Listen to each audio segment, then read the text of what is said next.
దేశంలోని వివిధ కీలక ప్రాంతాల్లో బోర్డర్ రోడ్స్ ఆర్గనైజేషన్ చేపట్టిన నిర్మాణాలు సైన్యానికి ఎంతగానో ఉపయోగపడతాయన్నారు కేంద్ర రక్షణ మంత్రి రాజ్నాథ్ సింగ్. వీటి ద్వారా మారుమూల సరిహద్దు ప్రాంతాల్లో నివసించే ప్రజలకు ప్రయోజనం ఉంటుందన్నారు.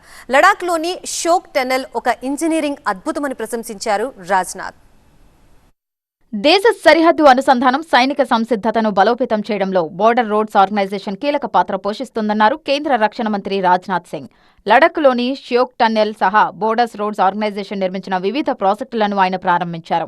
ఈ ప్రాజెక్టులలో లడఖ్, జమ్మూ కాశ్మీర్, అరుణాచల్ ప్రదేశ్, సిక్కిం, హిమాచల్ ప్రదేశ్, ఉత్తరాఖండ్, రాజస్థాన్, పశ్చిమ బెంగాల్, మిజోరాం సహా 7 రాష్ట్రాలు, 2 కేంద్రపాలిత ప్రాంతాలలో విస్తరించి ఉన్న 28 రోడ్లు, 93 వంతెనలు, 4 ప్రధాన మౌలిక ప్రాజెక్టులు ఉన్నాయి.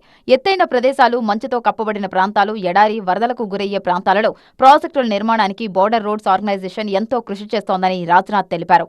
అప్గ్రేడ్ చేసిన మౌలిక సదుపాయాలు మన సైన్యానికి ఎంతగానో ఉపయోగపడతాయన్నారు. వీటి ద్వారా మారుమూల సరిహద్దు ప్రాంతాలలో నివసించే ప్రజలకు ప్రయోజనం ఉంటుందన్నారు. ఈ ప్రాజెక్టులను సకాలంలో పూర్తి చేయడం ద్వారా జాతీయ భద్రత, ప్రాంతీయ అభివృద్ధి పట్ల ప్రభుత్వ నిబద్ధతను ప్రతిబింబిస్తుందని రాజ్నాథ్ అన్నారు. బోర్డర్స్ రోడ్స్ ఆర్గనైజేషన్ బడ్జెట్ను 6,500 కోట్ల రూపాయల నుండి 7,146 కోట్ల రూపాయలకు పెంచామన్నారు. ఇది వ్యూహాత్మక అభివృద్ధిలో కొత్త ప్రమాణాన్ని సూచిస్తుందన్నారు. बेहद खुशी होती है कि बॉर्डर रोड ऑर्गेनाइजेशन ने टेक्नोलॉजिकल इनोवेशन के क्षेत्र में भी काफी प्रोग्रेस की है. आपके advance engineering methods physical infrastructure की डिलीवरी और भी तेज कर रहे हैं. बड़ी बात यह है कि हमारी सरकार जिस तरह से आत्मनिर्भर भारत की सोच के साथ काम कर रही है, वही सोच बीआरओ के काम में भी स्वाभाविक रूप से दिख रही है.